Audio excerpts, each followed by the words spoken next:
Halo, kita harus balik lagi di channel Hobi Kita. Di video ini aku nggak main, cuman ngamati teman-teman main dan kebetulan ada Coach Jimmy yang coach ya. Ditemani oleh Erik, terus ada Roy anak baru sama gitu. Kalau aku lihat sekilas ya, kalau ini mana yang dijagokan ya, aku milih Coach Jimmy sama Erik. Soalnya mereka skillnya lebih bagus lah daripada kalau di total ya, skillnya lebih bagus daripada Roy sama Tito. Ya nggak boleh marah karena memang ya gitu. Nah aku lihat Roy kan mainnya lumayan bagus ya, makanya Coach Jimmy kok mau coba lawan Roy gitu.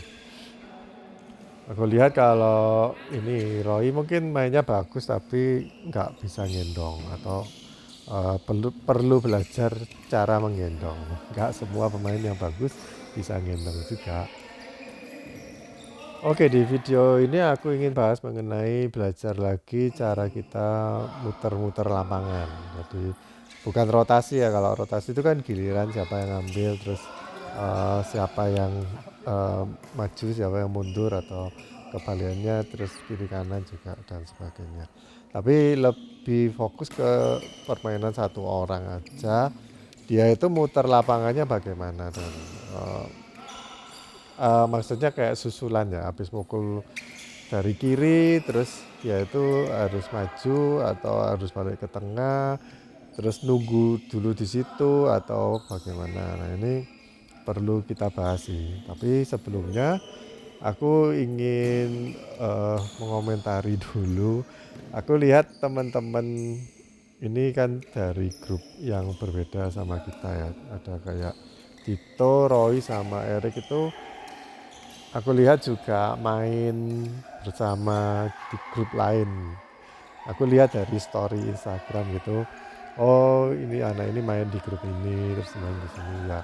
Namanya satu kota itu biasanya kita saling kenal lah.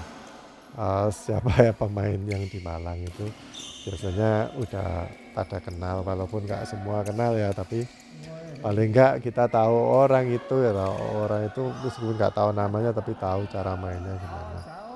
Soalnya kalau ada lapangan yang gede, kita biasanya waktu nganggur atau istirahat pasti lihat-lihat kiri kanan kan. Oh, ada orang ini, orang ini. Oh, ini cewek cantik. Oh, itu ada yang ganteng. Wah, itu. Mainnya gimana? Itu yang harusnya dilihat, bukan ganteng cantiknya. Nah, aku pengen sedikit mengomentari mengenai hal itu ya. Jadi kalau kalian tuh bergabung di grup banyak atau paling enggak ada 2 atau 3 gitu ya. Dan pemain-pemainnya memang beda-beda. Kadang aku mengamati ada gini, ada grup A, isinya itu pemain yang levelnya medium semua. Jadi grup A itu medium semua. Eh, Kalau aku lihat sih banyak yang otodidak, walaupun udah mulai belajar yang teknik yang benar, tapi masih aku anggap otodidak. Walaupun diajarin juga sulit untuk berubah. Terus ada grup B, dan di grup B ini bisa jadi ada level yang tinggi atau yang bagus mainnya. Terus ada yang levelnya masih pelajaran atau pemula dan bukan pemula sih, udah tua ya nggak mau belajar lagi udah. Memang mainnya kayak gitu ya udah. Tapi ini jomplang ya, ada yang bagus banget, ada yang nggak seberapa bagus. Kalau dimusuhin A sama B harusnya kan imbang, ini sama-sama di tengah gitu. Tapi nggak bisa mainnya kayak gitu karena kita kalau main di level yang A itu kita jadi cenderung kayak ngefor. Kalau misalnya kita udah bagus ya mainnya, terus main di grup A, menangan dong kalau main di grup A. Tapi akhirnya itu kepengaruh ke cara main kita. Oh, nggak perlu soro-soro, cuma digini-giniin aja mati lawannya. Karena yang langkah-langkahnya udah nggak terlalu bagus gitu. Terus yang di grup B itu ada yang bagus banget.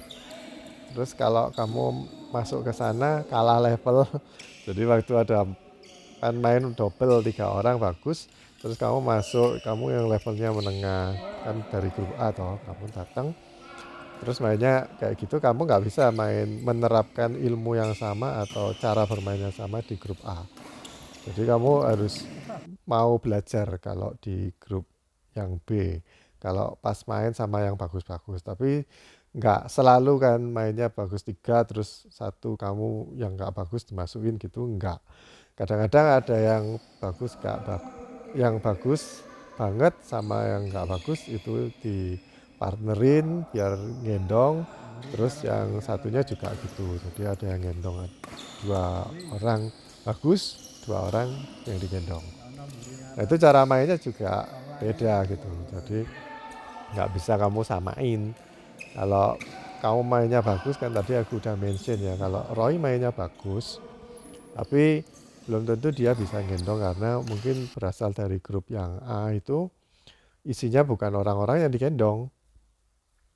Jadi karena level musuhnya itu juga nggak terlalu bagus. Jadi ya ngapain kita gendong, main sendiri-sendiri aja. Jadi nggak perlu menang juga nggak perlu kalah karena ya main sekedar having fun kalau main di grupnya yang kayak gitu. Tapi kalau main di grupnya yang ini ya, ada grup yang isinya orang-orang itu kayak atlet ngotot semua. Jadi ngotot menang semua, nggak ada guyon-guyonnya.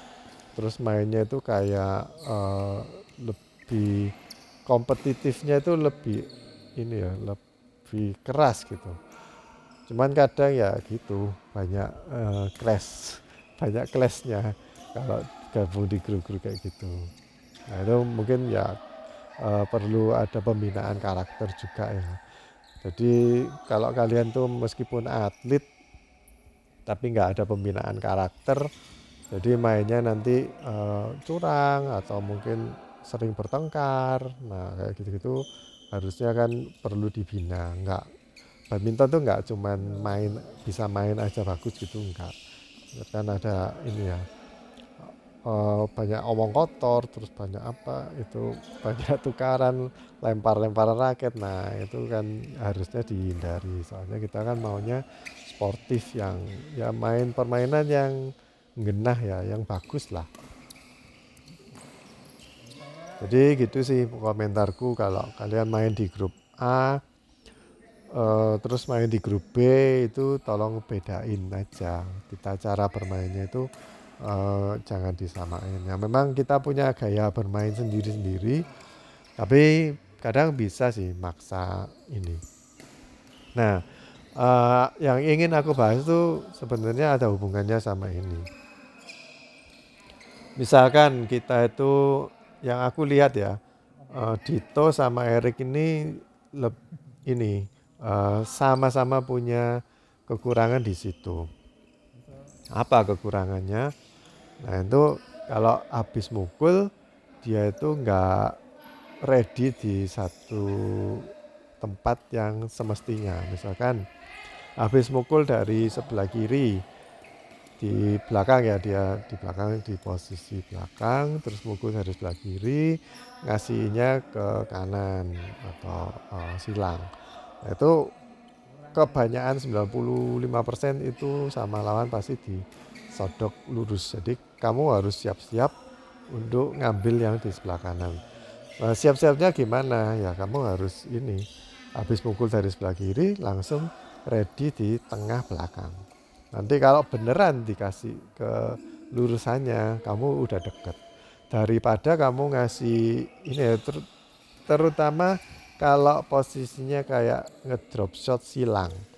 Habis ngedrop shot silang, terus kamu sendiri juga nggak yakin dengan kamu pukulanmu yang terakhir masuk nggak. Oh untung masuk.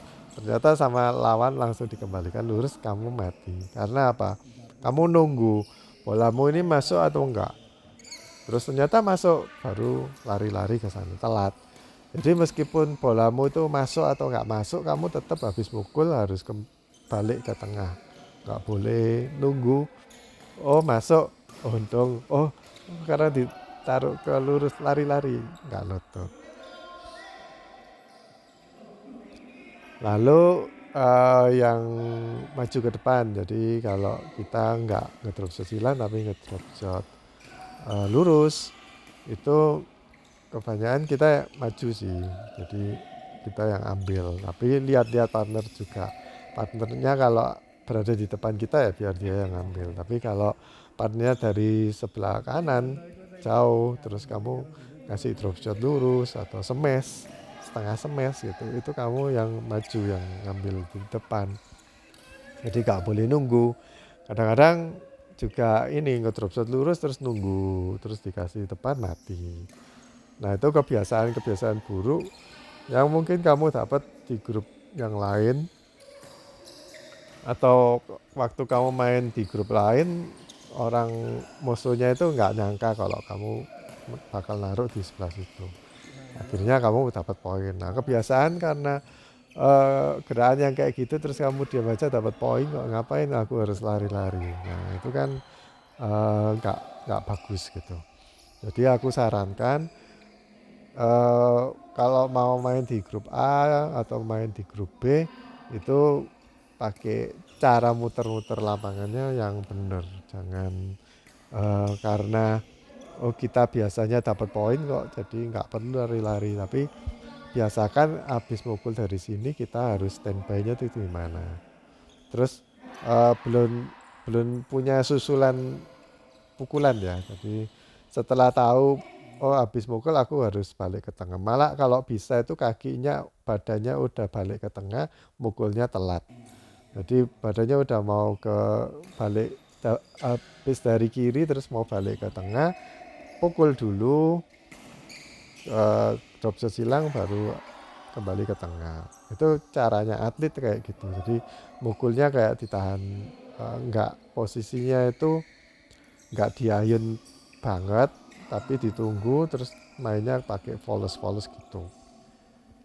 Nah itu uh, caranya atlet, soalnya kalau bola belum dipukul itu lawannya juga nggak akan gerak, nggak ngapa-ngapain. Tapi kalau kamu bisa mukul dengan jarak bola sama raket itu sekitar cuman 20 cm terus baru dipukul cepet. Nah itu bikin lawannya itu ekstra keras untuk cepet mainnya. Dan itu atlet mainnya caranya kayak gitu. Nah sebaiknya kamu juga mainnya kayak gitu. Jadi enak kamu kalau main di grup A sama grup B gak perlu terlalu banyak ganti-ganti gaya karena memang gayamu udah solid. Tinggal kamu mau mainin aja. Kalau di grup A aku terlalu menangan, jadi aku mainnya nyantai-nyantai aja. Nanti kalau perlu smash keras baru nanti di ini. Kemarin aku sempat coba lapangan juga di, ya udah aku videoin sih di yang video yang kemarin itu aku lihat. Ya memang aku karena cedera jadi nggak terlalu gerak, dan pasanganku yang ini yang ngajak aku tampelan itu dia bilang eh, kalau sakit ya udah nggak usah dikejar. Jadi aku yang ngasih kocaan bola walaupun setengah lapangan ya aku kasih belakang depan gitu. Itu aja aku nggak keringetan, cuman kayak nggak basah sih, cuman ya kayak biasa kayak pemanasan biasa. Sedangkan lawan mainku itu kayaknya udah kayak ngobios keringetan gitu. Berarti kan ini ya dia nggak bisa ngatur pola. Mau dikembalikan, kalau aku sih ya nggak perlu ngambil sampai mundur belakang dulu terus mukul, tapi bisa aku raih aja atau disenggek gitu, terus bolanya bisa sampai ke belakang karena pakai voles. Nah mungkin kalau pemula biasanya nggak bisa, jadi mainnya harus diayun, terus ngayunnya juga ini. Kadang-kadang aku lihat salah cara ngayunnya, jadi kayak beratnya ayunan atau gaya untuk ayunannya itu nggak maksimal ke depan. Itu karena ngatur tubuhnya itu nggak bener. Contohnya ya kalau ngelob kita kan mukul kaki raketnya di belakang dulu. Nah kalau aku ya raketnya di belakang dulu, posisinya itu serong atau miring, agak miring gitu. pas mukul, habis mukul kaki raketnya dibawa ke depan kalau mau keras. Tapi ada teman-teman yang kebalik. Jadi biar kaki raketnya di depan, kaki non raketnya itu yang dibawa ke belakang. Nah itu kan mengurangi tenaga ya. Jadi kalau mukul biar keras itu kan dari satu sisi dibawa ke depan semua. Jadi kalau aku kidal, kaki kiri di belakang dibawa ke depan, itu separuh badanku gayanya ke depan. Tapi kalau tanganku mukulnya ke depan, tapi kaki kananku atau kaki non raketku ke belakang, itu berarti kan tarik menarik itu. Jadi satu dorong, satu narik ke belakang. Itu gaya untuk kedepannya berkurang. Nah itu teknik-teknik yang kita perlu pelajari lebih lanjut. Oke guys, jadi gitu aja sih video kali ini. Semoga membantu dan berguna ya. Sampai jumpa di video berikutnya. Bye bye.